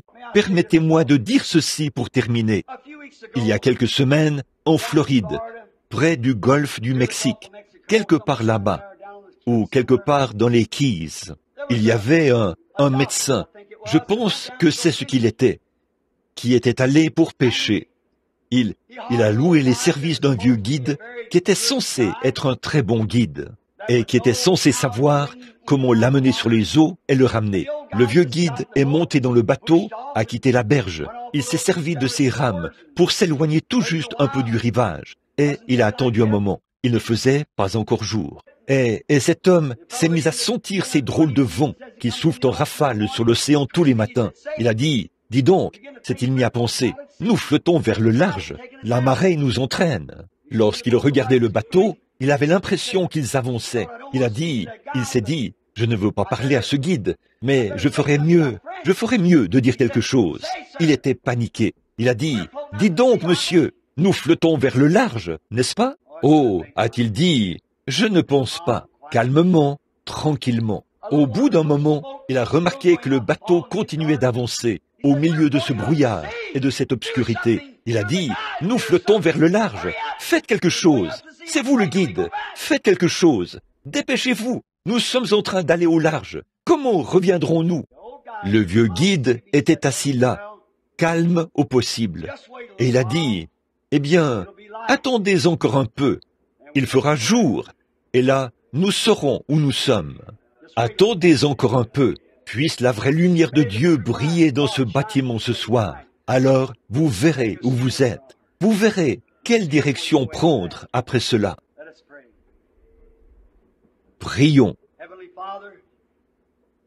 Père céleste, il est dit dans les Écritures, « Je suis le chemin, la vérité et la lumière. Nul ne vient au Père que par moi. Je suis la porte de la bergerie. Je suis. Encore et encore. jusqu'à ce que tu finisses par dire « Je suis le je suis ». Ce je suis n'était ni hier ni demain. C'est toujours présent, le même « je suis ». Dans chaque âge, dans chaque génération, pour toute l'éternité, il est toujours « je suis ». Eh bien, tu es toujours ce grand « je suis », pas le « j'étais » ou le « je serai ». Et pourtant, tu étais et tu seras, mais tu es cependant toujours présent, le « je suis ». Ce n'est pas étonnant que l'apôtre ait dit « À qui irions-nous, Seigneur? À qui irions-nous? Nous te voyons faire ces choses. Nous savons que nul ne peut faire ces choses si Dieu n'est pas avec lui. » Nicodème a fait la même déclaration. « Rabbi, nous savons que tu es un docteur venu de Dieu. » Nous le savons. Nous, les pharisiens, nous, les membres d'Église, nous le savons. Nous ne pouvons pas l'accepter. On nous mettrait à la porte de l'Église. Mais nous savons que tu es un docteur venu de Dieu, parce que personne ne peut faire les œuvres que tu fais si Dieu n'est avec lui. C'est la vérité, Seigneur. C'est pareil aujourd'hui. Tu es le même fondement, le même chemin, la même vérité, la même lumière, le même fondement. Tu es le même bonheur, tu es le même ravissement, tu es le même en tout. Tu es le même hier, aujourd'hui et éternellement, le même qui connaît les secrets du cœur, le même hier, aujourd'hui éternellement, le même guérisseur, le même sauveur. Ô Dieu, il se peut qu'il y ait des pécheurs ici. 20 ou 30 mains se sont levées tout à l'heure, quand j'ai demandé qui voudrait te voir. Je les ai fait attendre un peu plus longtemps, alors que je faisais ma dernière remarque. Attendez que le Fils brille, alors vous verrez où vous êtes. Ne soyez pas paniqués. Ne quittez pas l'église dans la précipitation. Ne soyez pas, dites pas, il fait trop chaud pour rester assis ici plus longtemps. Mais attendons un peu. Attendons que le Fils brille.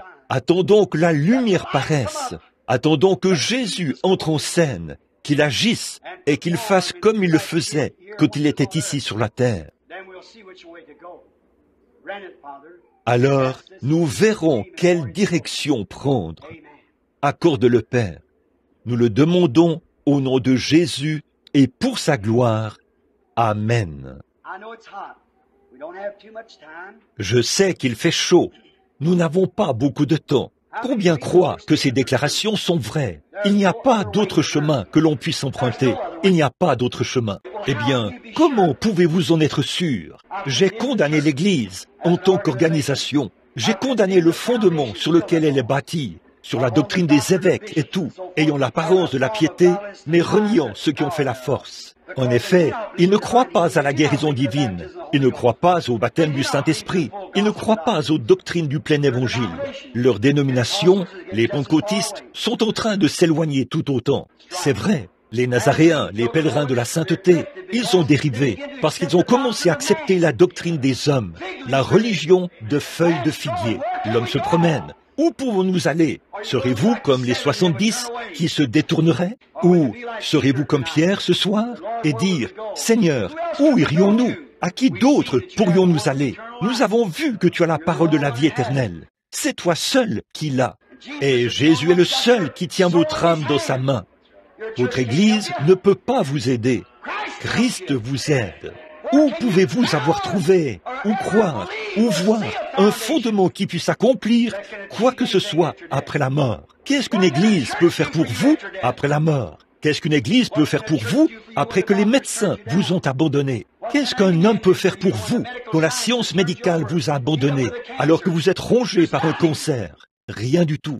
Mais il y a un fondement, il y en a un, il y a un chemin, il y a une lumière, il y a un Dieu, il y a un guérisseur, il y a un sauveur, il y a un être glorifié, et il est au milieu de nous ce soir, parce qu'il a promis qu'il le serait. Et il a dit, là où 2 ou 3 sont assemblés en mon nom, je serai au milieu d'eux. Ils feront, eux aussi, les œuvres que je fais. Encore un peu de temps, et le monde, ça, c'est juste l'Église, les gens du dehors. Ils ne me verront plus, mais vous me verrez, car je, et tous ceux qui ont déjà fréquenté l'école primaire savent que je est un pronom personnel. Voyez, je serai avec vous, et même en vous, jusqu'à la fin du monde. Et vous ferez, vous aussi, les œuvres que je fais. Quelles œuvres a-t-il faites? Ce que le Père lui a montré. C'est pour ça que j'ai dit dans ma dernière déclaration, attendez, je ne vous ai pas prêché en vain. Si Jésus ne fait pas ce que je dis, ce que la Bible dit qu'il a fait, ce que j'ai cité de vous, de l'Écriture qu'il a fait, alors ce que je vous ai dit est faux. Alors la Bible est fausse. Donc, allons trouver la religion mahométane, allons trouver Bouddha ou toute autre religion qui est vraie. Permettez-moi de vous le dire tout de suite, frère, avant que vous ne commenciez, qu'il n'y a qu'un seul chemin et qu'une seule vérité. Il n'y a qu'une seule religion de toutes celles qui existent qui soit capable de prouver que son fondateur est ressuscité des morts et qu'il vit au siècle des siècles. Amen. C'est l'Église du Dieu vivant. Elle est composée de méthodistes, de baptistes, de presbytériens, et quoi encore, de nazaréens, de pèlerins de la sainteté, de pentecôtistes. Tout homme qui est né dans le royaume de Dieu, qui a reçu Jésus-Christ, est bâti sur ce fondement et ne peut jamais mourir. Il repose sur cette espérance éternelle. Même si dans une semaine, on jette de la terre sur votre cercueil, cela ne vous dérangera pas du tout. Vous passerez simplement de cet ancien bâtiment à un nouveau. C'est tout. Cela vous ressuscitera au dernier jour. Jésus-Christ est le seul endroit vers lequel se tourner. Je me tourne vers lui de tout mon cœur, de toute ma force. Je ferais pareil si je me tenais devant 500 000 personnes, comme nous l'étions à Bombay. Ici, dans cette petite église, ce soir, où il y a 150 personnes, ou quelque chose comme ça, peut-être pas autant, je me reposerai sur lui de la même manière, afin qu'il se révèle d'une manière ou d'une autre ce soir, et que vous compreniez qu'il est ici. Y a-t-il des cartes de prière? En avez-vous distribué? C'est bien. Tu dis que tu en as distribué combien? Frère Riddle, ce soir, je m'attendais vraiment, mais comme il fait tellement chaud, les gens seraient entassés et serrés. Ils seraient entassés ici, à l'intérieur, et tout. Mais c'est que, je suppose, comme je l'ai fait pour commencer, je voulais aller chercher ma femme, et je suis passé en voiture pour voir s'il y avait combien était ici, et j'ai vu que c'était plein. Je suis simplement revenu. Voyez, je suis venu, j'ai fait demi-tour. Je suis revenu. Bon, il fait chaud, mais juste quelques-uns. Et peut-être qu'ensuite, nous en prendrons quelques-uns de plus, et priez pour eux. Maintenant, je ne dis pas que le Seigneur fera quelque chose d'exceptionnel pour nous. Peut-être qu'il le fera, peut-être qu'il ne le fera pas. Je ne sais pas. Maintenant, par quoi avez-vous commencé? Par 1. Très bien. Qui a la carte de prière numéro 1? Voulez-vous simplement lever la main? Quelqu'un qui a la carte de prière numéro 1. Vous en êtes sûr? Numéro 1? Oh, je suis désolé. Très bien, madame. Venez ici. Numéro 2. Qui a le numéro 2? La carte de prière numéro 2. Voulez-vous lever la main? La petite fille? Oh, je suis désolé. La carte de prière numéro 2.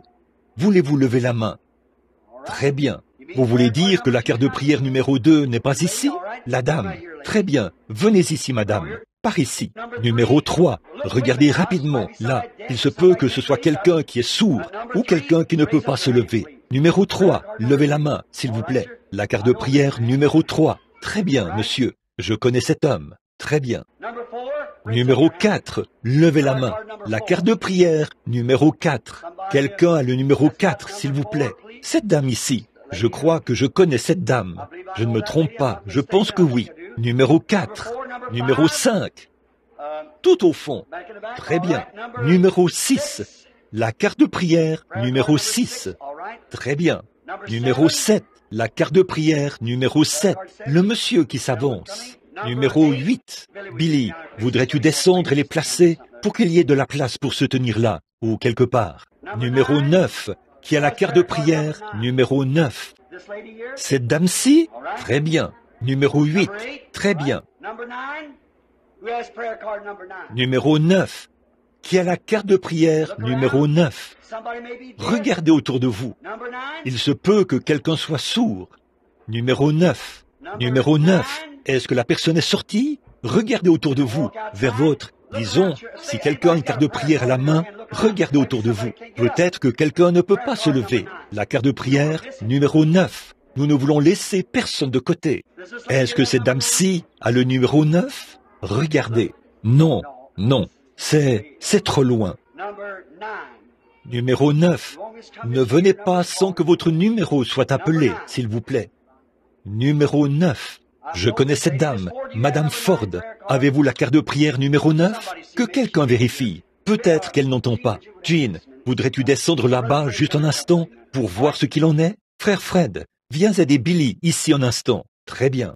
Numéro 10. Qui a le numéro 10?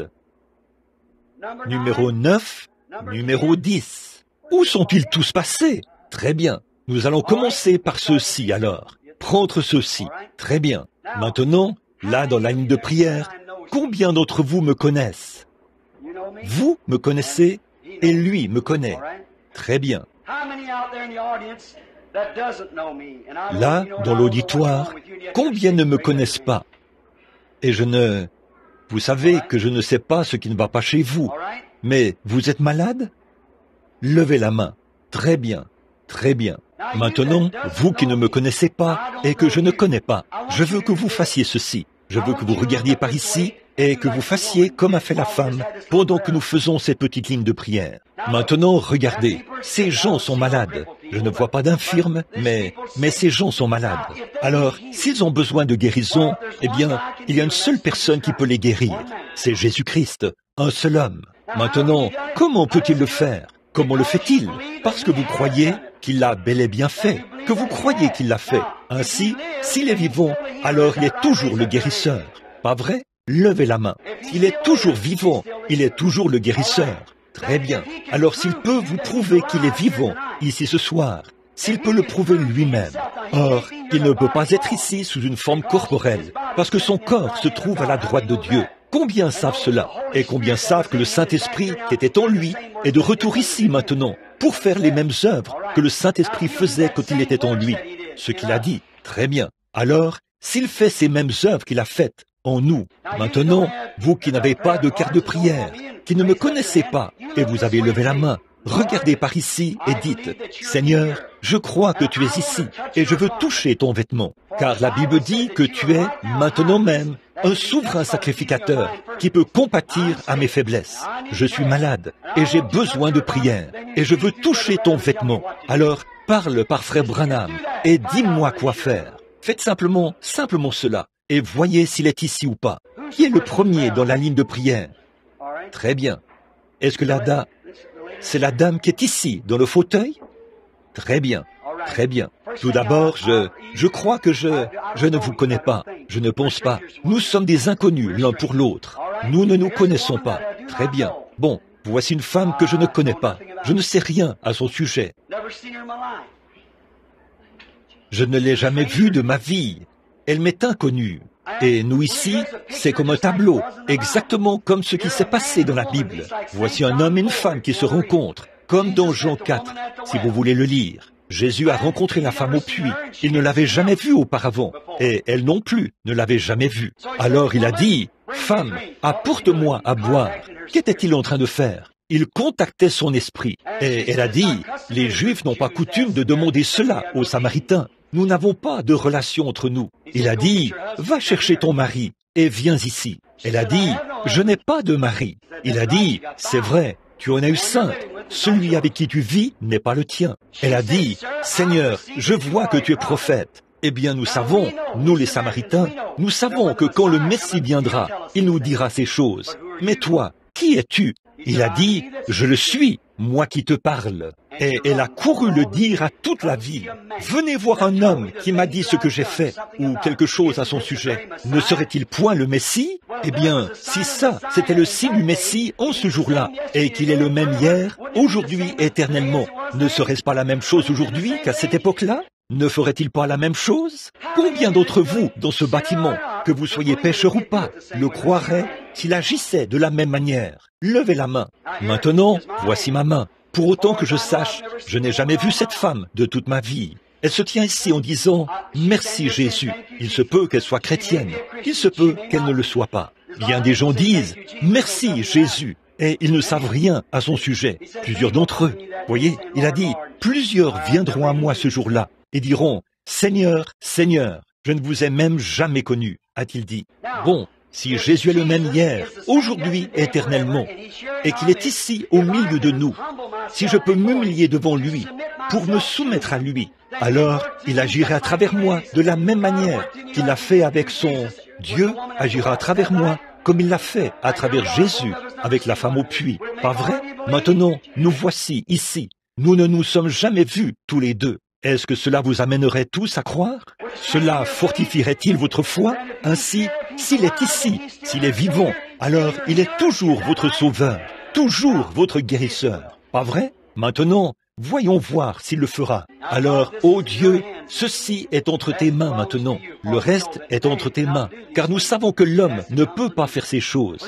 Cela doit venir de toi. S'il te plaît, Père, ce soir, dans l'intérêt des gens qui sont assis ici, et pour la gloire de l'Évangile, qu'il en soit ainsi ce soir, Père, afin que les gens sachent que tu es toujours Jésus-Christ, le même hier, aujourd'hui et éternellement. Et puissent les ténèbres qu'il y a peut-être dans le cœur de certains en ce moment, qui fait qu'ils sont dans l'ignorance, les suppositions et les questionnements, si seulement tu viens faire briller la lumière, puissent-ils voir ce chemin et entrer en toi. S'ils sont malades, puissent-ils être guéris. S'ils sont perdus, puissent-ils être sauvés.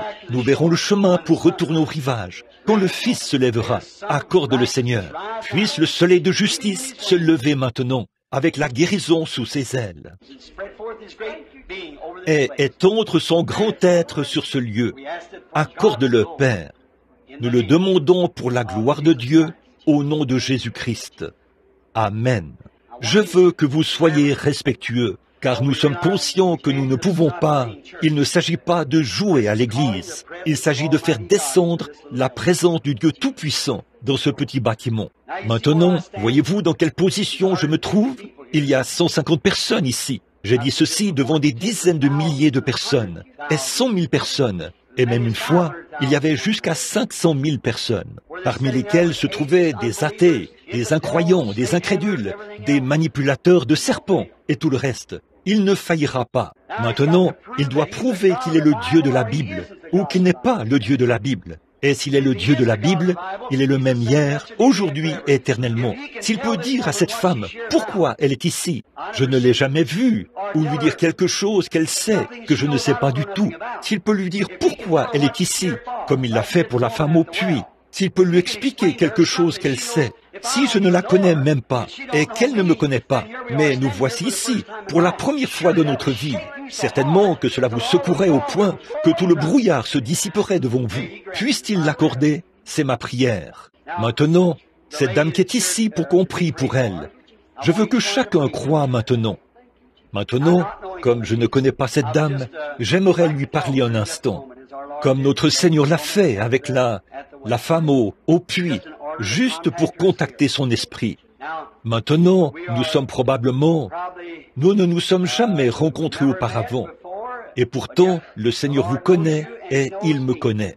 S'il peut me dire pourquoi vous êtes venu ici, ce que vous êtes venu me demander, quelque chose que vous connaissez, et moi, je ne sais rien à votre sujet. Alors, s'il vous a envoyé ici et m'a amené ici, afin de peut-être pouvoir vous expliquer, ou qu'il puisse parler à travers moi, et me dire pourquoi vous êtes monté sur cette estrade, cela vous amènerait-il à croire en lui? Cela vous amènerait à croire cela? Maintenant, je vois. Et l'auditoire aussi a dit qu'il croirait. Maintenant, nous voici prêts à ce que quelque chose se produise, si Dieu est toujours Dieu. La même chose que Jésus-Christ a faite. Je peux voir cette dame maintenant. Elle veut que je prie pour ses yeux. Elle a un problème avec ses yeux.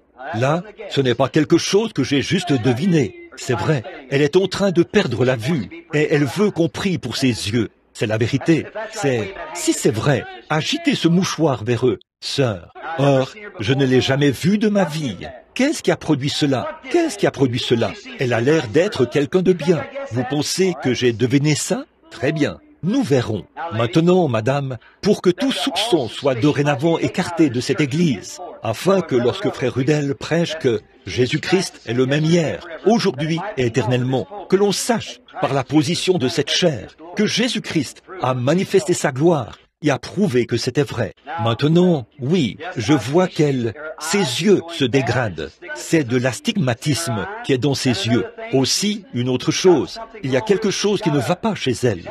Elle a subi une opération quelconque. Cela lui a laissé un important tissu cicatriciel. Elle n'est pas de cette ville. Elle n'est pas non plus de cet État. Elle vient du Kentucky. C'est vrai. Et elle a une fille pour laquelle elle veut qu'on prie. Une petite fille d'environ 8 ou 10 ans. Elle veut qu'on prie pour cette fille, parce que sa fille doit subir une opération. C'est ainsi dit le Seigneur. Voyez si c'est vrai ou pas. Est-ce que c'était vrai, madame? Si c'est vrai, agitez de nouveau ce mouchoir devant les gens. C'est une petite fille. Très bien. Vous croyez que Dieu peut me dire quel est votre nom? Si Dieu... Tenez, je vais vous montrer une autre chose. Voici un homme qui se tient à côté de vous. C'est votre mari. Il est assis juste ici, à l'arrière. C'est exact. Il a aussi besoin de guérison. Il souffre de rhumatisme. C'est exact. Vous vous appelez compère. C'est exact. Et vous venez du Kentucky. Retournez dans le Kentucky et recevez. Prenez ce mouchoir et posez-le sur l'enfant. Croyez de tout votre cœur. Elle ne subira aucune opération. Amen. Vous croyez de tout votre cœur? C'est presque une encyclopédie de la vie de cette femme. Je lève mes mains pour attester que je ne l'ai jamais vue de ma vie. C'est vrai. Alors, voyez, qu'est-ce qu'il a touché? Qu'est-ce qu'il a fait? Il a touché ce souverain sacrificateur. Il a touché celui qui peut compatir à notre faiblesse. Amen. Eh bien, la guérison, c'est le témoignage de Dieu lui-même, sa propre gloire. Très bien. Vous, je crois que vous m'êtes inconnu. Je ne crois pas que je vous connais. Dieu vous connaît. Si Dieu me révèle quel est votre problème, ou ce que vous voulez, que ce soit une maladie, des ennuis de famille, ou quoi que ce soit d'autre, vous croirez de tout votre cœur, n'est-ce pas, madame? Maintenant, voici une autre dame que je ne connais pas, et elle ne me connaît pas. Nous sommes de parfaits inconnus l'un pour l'autre. C'est la première fois que nous nous rencontrons de notre vie. Mais si le Saint-Esprit peut venir, sa présence, venir ici maintenant et nous dire quelque chose au sujet de cette femme, eh bien, pour ce qui est de la guérir, je ne pourrais pas le faire. Elle, Dieu l'a fait quand il est mort au calvaire. Si c'est une pécheresse, je ne peux pas la sauver, car Jésus a fait cela au... C'est déjà accompli. Mais il peut venir dans la présence de son être pour montrer qu'il est toujours vivant et que ses œuvres sont toujours réelles et faire en sorte que cela devienne une réalité pour nous, si nous pouvons croire cela. Si tu peux croire, tout est possible. Si seulement vous pouvez croire maintenant, ayez foi en Dieu, ne doutez pas. Bon, c'est juste quelqu'un qui se sent bien. C'est en ordre.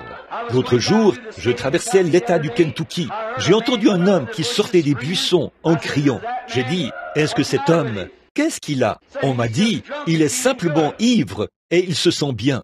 C'est pareil pour cet homme. Mais il est ivre à cause d'une autre boisson. C'est juste qu'il est ivre et qu'il se sent bien. C'est vrai. Donc, ne soyez pas ivre de liqueur forte, mais soyez ivre de l'esprit, dit la Bible.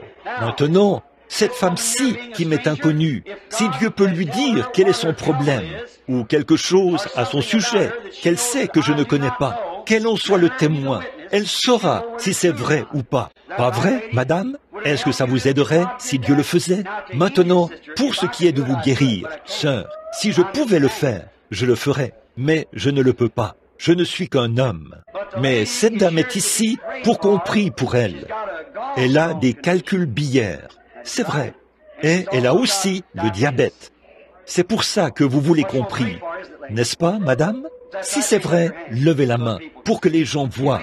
Vous croyez que Dieu peut me dire qui vous êtes? Est-ce que ça vous aiderait? Oui? Alors, madame Johnson, retournez vous asseoir et soyez guérie. Si vous croyez cela, au nom du Seigneur Jésus. Si vous ne pouvez pas croire, alors je ne sais pas ce qui ne va pas. Il y a quelque chose qui cloche. Ne voyez-vous pas que la lumière du Fils brille? C'est la même chose que Jésus-Christ a faite. Je connais cet homme-ci. Sa belle-mère est ici, et je connais sa femme. Je ne l'ai pas vu depuis très très longtemps. Il s'appelle James Morris. Mais je ne sais pas pourquoi il est ici. Je ne sais pas ce qui ne va pas chez lui. Il y a si longtemps que je n'ai pas vu Jim. Mais il m'a connu quand j'étais un petit garçon. Mais Jim, si le Seigneur peut me révéler pourquoi tu es ici, L'accepteras-tu comme si tu crois, alors tu obtiendras ce que tu demandes. Tu es ici pour un fils. C'est une maladie mentale. Crois-tu qu'il sera guéri?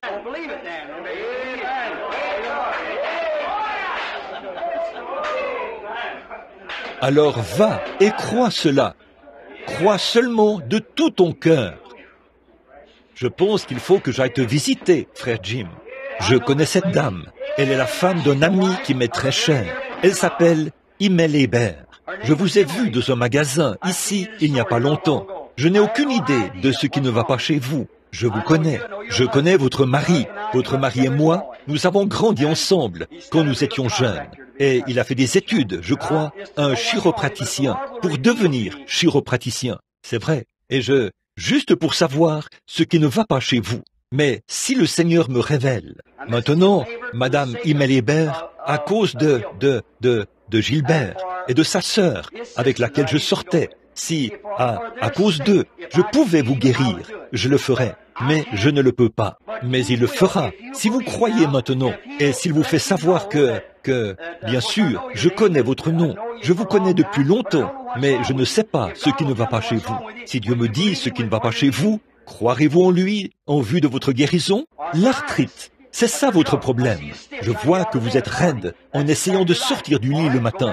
C'est tout à fait exact. Très bien. Rentrez chez vous et recevez votre guérison, Madame Imel Hébert. Que le Seigneur Dieu vous rétablisse. Croyez de tout votre cœur. Que le Seigneur vous bénisse. Croyez-vous de tout votre cœur? Ayez foi en Dieu. Très bien. Voici une dame. Regardez par ici, sœur. Non, je ne connais pas cette femme. Je suppose que nous ne nous connaissons pas. Mais Dieu nous connaît, pas vrai? Nous sommes nés à des années d'écart.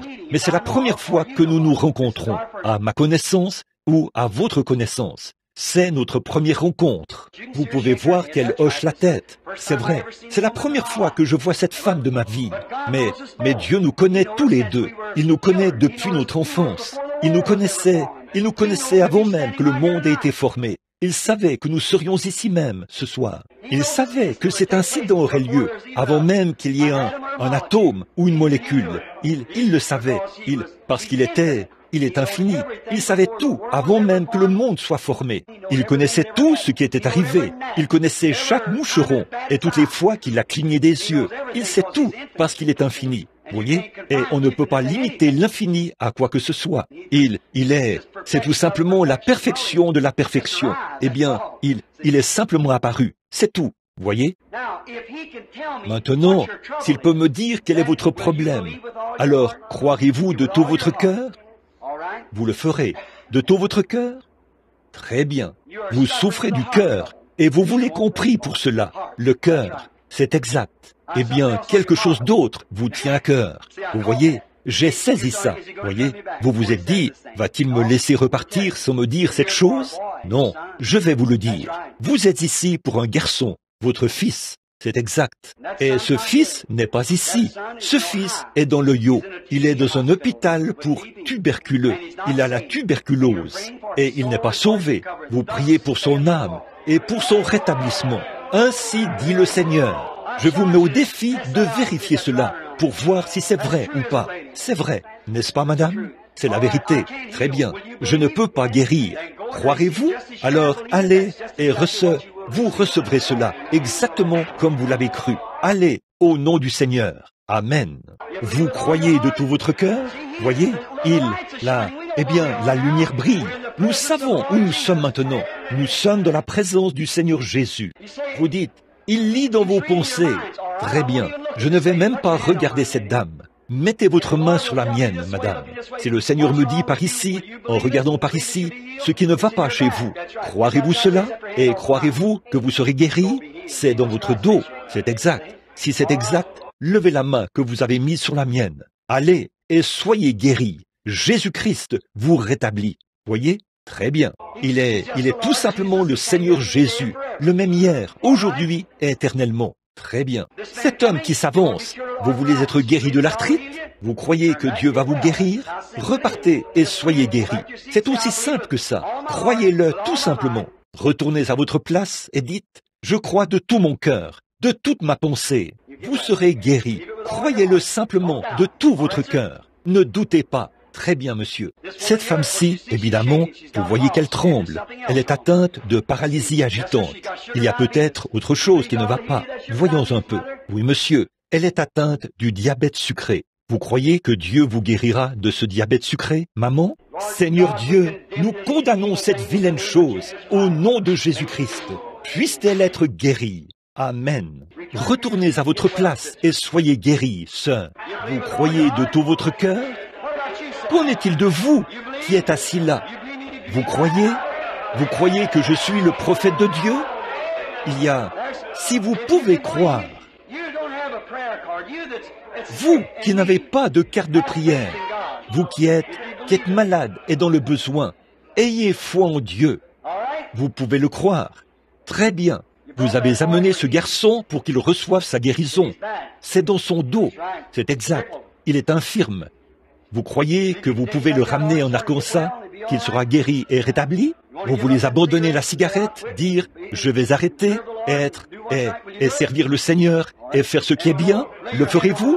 Très bien, très bien. Alors, allez, posez votre main sur l'enfant maintenant, pendant que vous vous tenez là. Que le Seigneur Dieu du ciel guérisse cet enfant et fasse qu'il... Je vous défie de croire. Il y a une dame assise ici, elle regarde, les yeux baissés, elle regarde, elle me regarde. Vous avez un problème de jambes, c'est exact. Vous croyez que Dieu peut me dire qui vous êtes? Me croiriez-vous? Madame Vorley. Bon, très bien, c'est tout à fait vrai. Je ne vous ai jamais vu de ma vie. C'est votre mari qui est assis là, derrière vous. C'est un prédicateur. Je ne l'ai jamais vu de ma vie. Mais c'est la vérité. Vous croyez que Dieu peut me dire ce qui ne va pas chez vous, monsieur? Vous avez quelque chose sur le visage. Vous ne savez pas si c'est un cancer. Vous ne savez pas ce que c'est. Vous avez aussi une hernie. C'est exact. Vous voulez être guéri. C'est vrai, monsieur Vorley. Très bien. Vous croyez de tout votre cœur? Alors allez et recevez votre guérison au nom du Seigneur Jésus. C'est ça. C'est vrai. Qu'en est-il de vos yeux?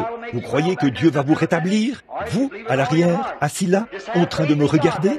Très bien. Si vous croyez de tout votre cœur, ayez simplement foi en Dieu. C'est tout ce que vous avez à faire. Oh là là, c'est en train de se produire partout maintenant. Si seulement vous pouvez le croire. Cela s'amplifie tellement maintenant ici, à l'intérieur, alors que tout le monde essaie de croire. Maintenant, croyez-vous qu'il est le Fils de Dieu? Vous croyez qu'il est le même hier, aujourd'hui, éternellement? Maintenant, y a-t-il une personne ici qui ne le connaît pas comme son sauveur et qui veut être sauvé?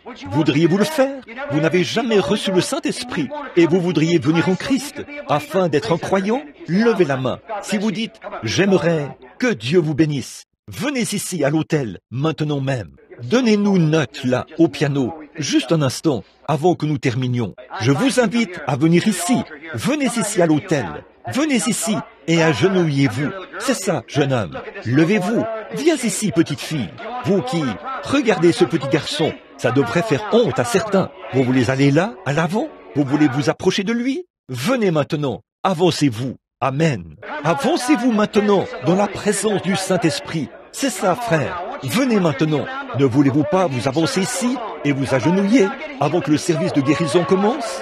Venez ici maintenant et soyez guéris dans l'âme. Puis voyez ce qui va se passer. Entrez en Christ. Il est le chemin, la vérité, la lumière.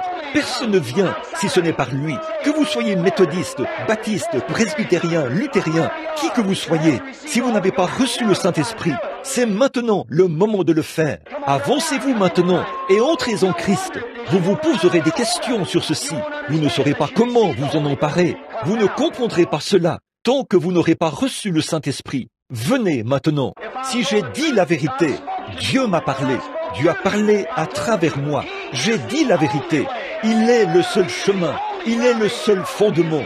Il est le seul salut. Il n'y a de salut dans aucun autre nom qui était donné sous le ciel, si ce n'est dans le nom de Jésus-Christ. Ne voulez-vous pas venir le recevoir maintenant? Combien y a-t-il de rétrogrades là-bas qui aimeraient venir ici, s'agenouiller maintenant? Vous qui êtes rétrogrades et qui vous êtes éloignés de Dieu, voudriez-vous venir maintenant? Venez, c'est maintenant l'heure. Maintenant, regardez, si vous rejetez ceci, je ne sais pas s'il y a, pour qui que ce soit, un espoir pour vous ou pas. Maintenant, je ne le dis pas parce que je me tiens ici, mais je vous le dis, mes amis, qu'est-ce que Dieu peut faire de plus? C'est maintenant le moment. C'est maintenant l'heure où Dieu parle aux gens. C'est ça, sœur. C'est ça, sœur. Venez, c'est maintenant l'heure. C'est maintenant votre moment. Vous ne pourrez jamais être plus près de lui jusqu'à ce que vous mouriez et que vous entriez dans sa présence. Il est ici même. Il prouve qu'il est vivant. Ne voulez-vous pas venir?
Ils ont une tache noire.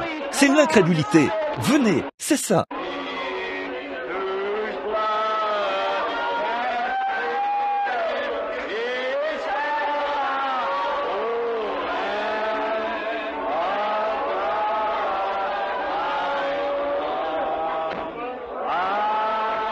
Comment pouvez-vous le rejeter après qu'il est venu par les paroles, qu'il est venu en personne, vous a fait savoir qu'il est ici, qu'il vous parle, qu'il est en train de vous parler maintenant. Cette petite voix qui est en train de vous parler, c'est Dieu. Il veut que vous veniez.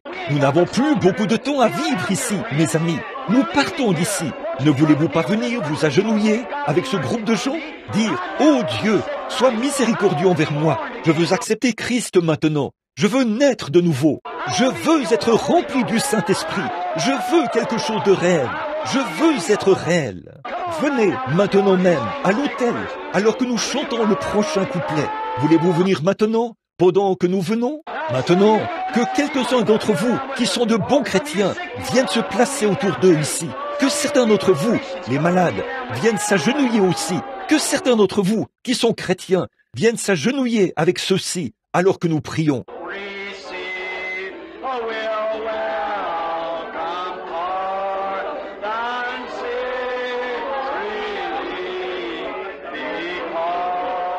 Toi, pécheur, viens te joindre à eux. Viens te joindre à eux, toi.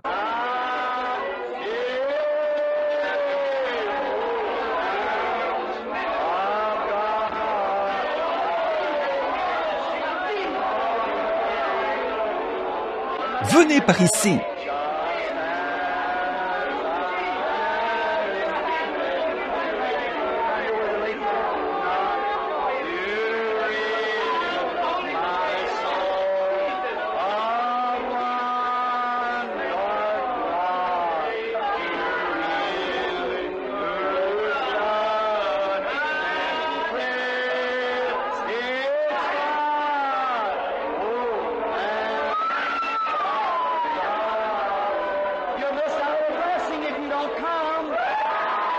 Vous manquerez une bénédiction si vous ne venez pas.